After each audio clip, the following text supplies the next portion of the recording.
जय गुरुदेव। प्रश्न। इस शरीर रूपी घर की रचना किसने की है? यह कहाँ से उत्पन्न हुआ है? किसमें स्थित है और इसमें कौन रहता है? उत्तर। हड्डियों के ढांचे, मुख आदि 9 द्वारों वाले आंतों से बंधे और रक्त मांस मज्जा आदि से लिपे पुते इस शरीर का किसी ने भी निर्माण नहीं किया है। जैसे स्वप्न और मनोराज्य में हमारे संकल्प से बने देह किसी निर्माता के बिना ही बनते और विलीन होते हैं, वैसे ही यह शरीर भी आभास रूप झलक मात्र ही है। स्वप्न में शैया पर सोते ही जिस देह से दशों दिशाओं में भ्रमण, अनेक श्रम साध्य कार्य और संपूर्ण चित्र अचित्र, साध्य दुस्साध्य व्यवहार, आवागमन आदि करते हैं, स्वप्न में ही दूसरा स्वप्न आते ही अथवा स्वप्न से जागते ही तुम्हारी वह स्वप्न की देहें कहाँ से पैदा होती और कहाँ चली जाती हैं।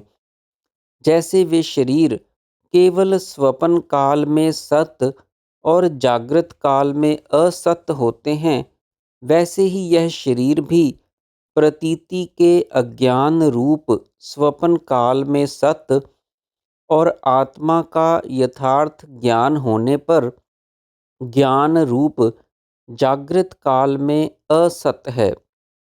जैसे स्वप्न और मनोराज्य में बिना हुए ही विलक्षण जगत, शरीरों, व्यवहारों की सत सी मिथ्या प्रतीति होती है, वैसे ही इस जागृत के व्यवहारिक शरीर जगत की प्रतीति भी एक दीर्घ स्वप्न, चित्त भ्रम तथा दुह संकल्प मात्र मिथ्या ही है।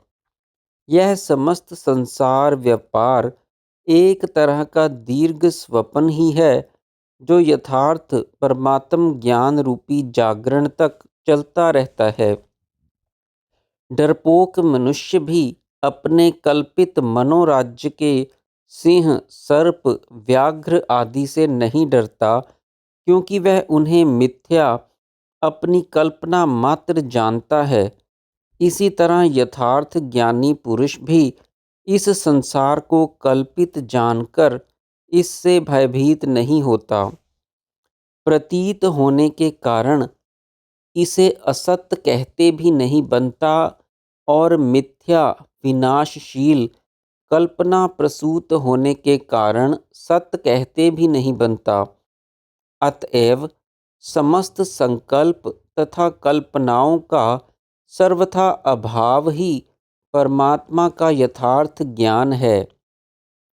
रस्सी से बैल की तरह यह मनुष्य आसक्ति से दृढ़ बंध जाता है।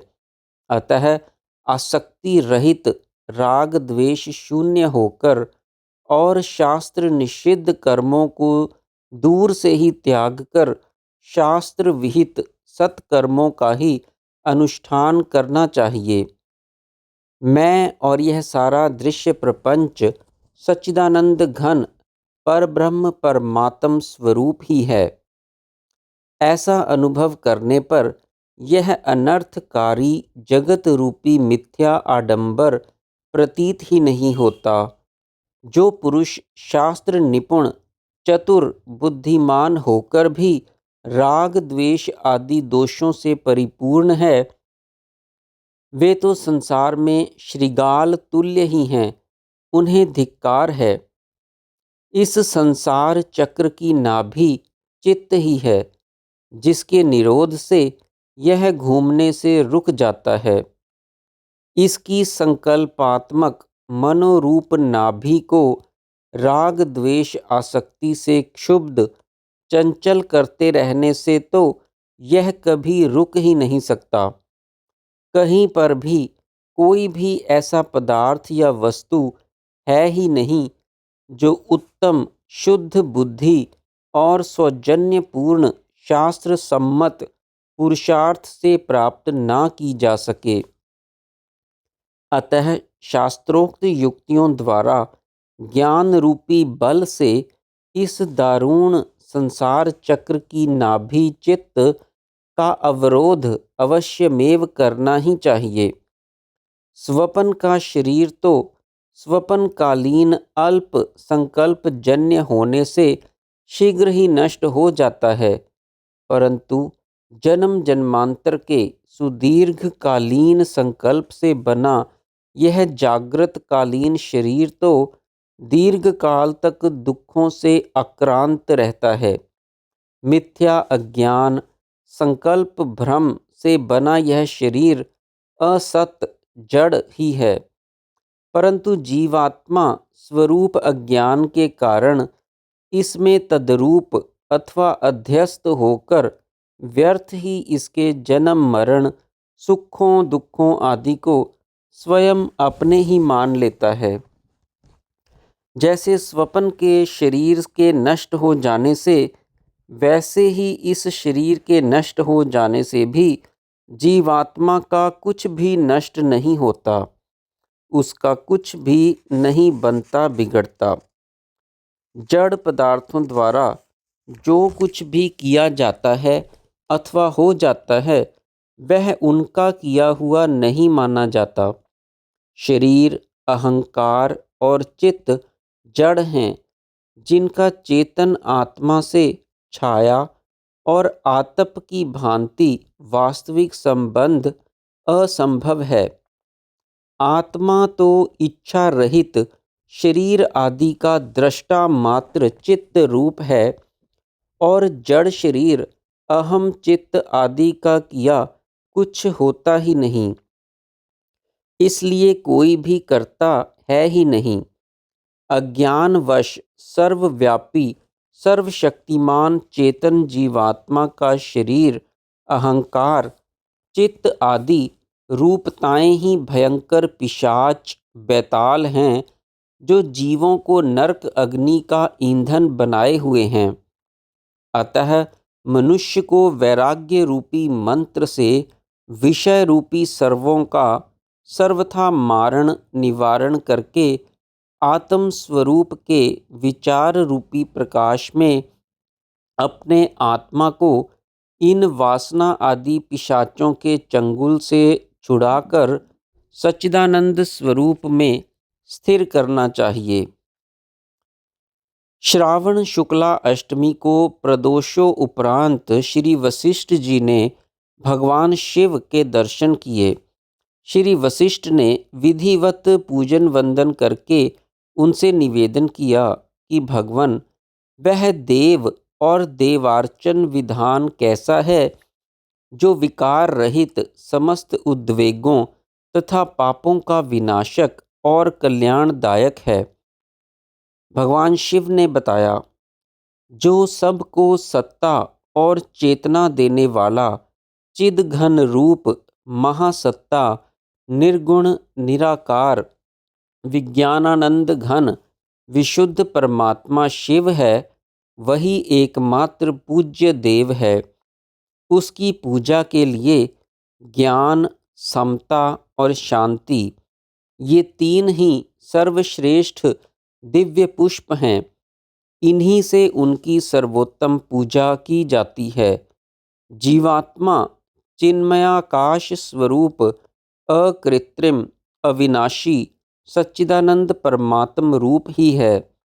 वह परमात्मा ही एकमात्र पूज्य देव है, उसके अतिरिक्त कोई पूज्य नहीं है।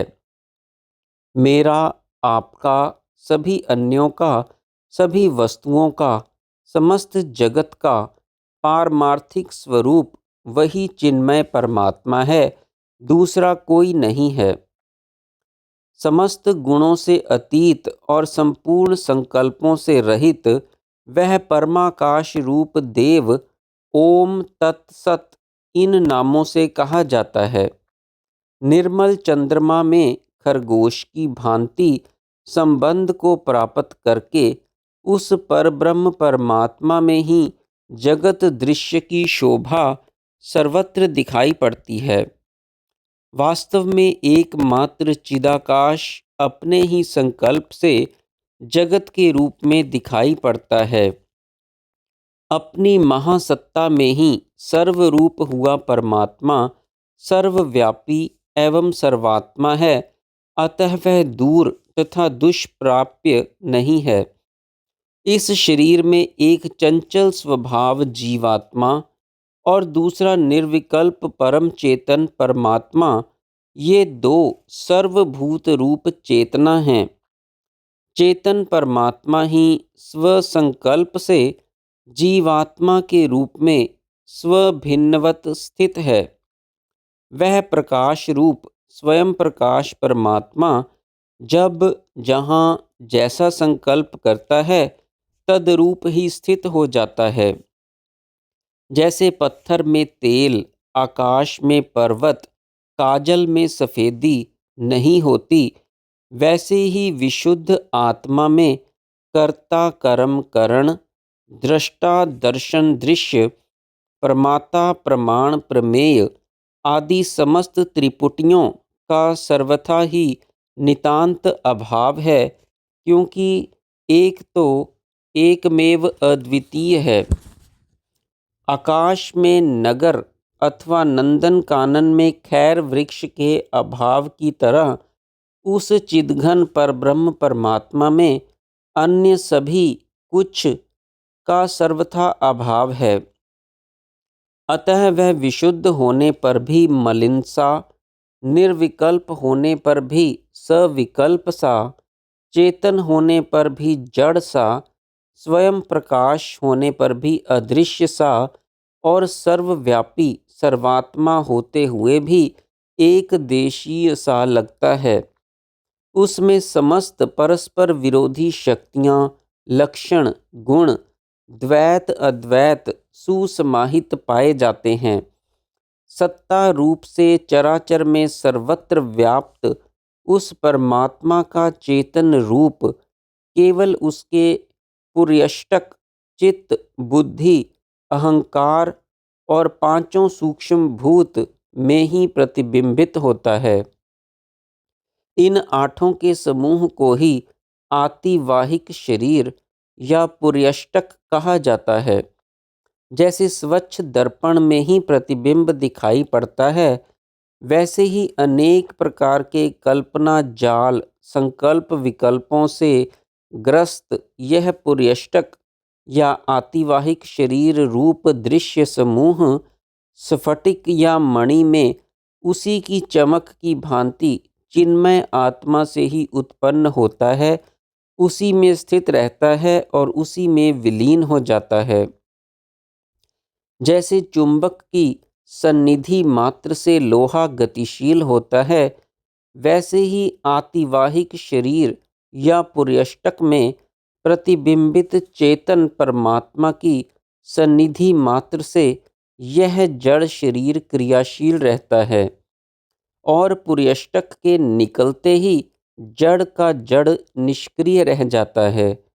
इस शरीर रूपी रथ को खींचने के लिए परमात्मा ने इसमें प्राण और मन रूपी दो सशक्त बैल जोते हुए हैं। हृदय कमल पत्रों के चेष्टा रहित हो जाने पर प्राण भी शांत हो जाते हैं।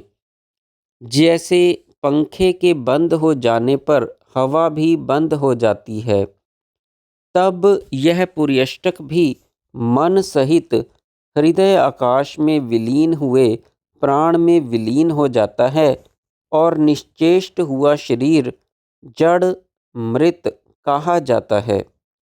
जय गुरुदेव।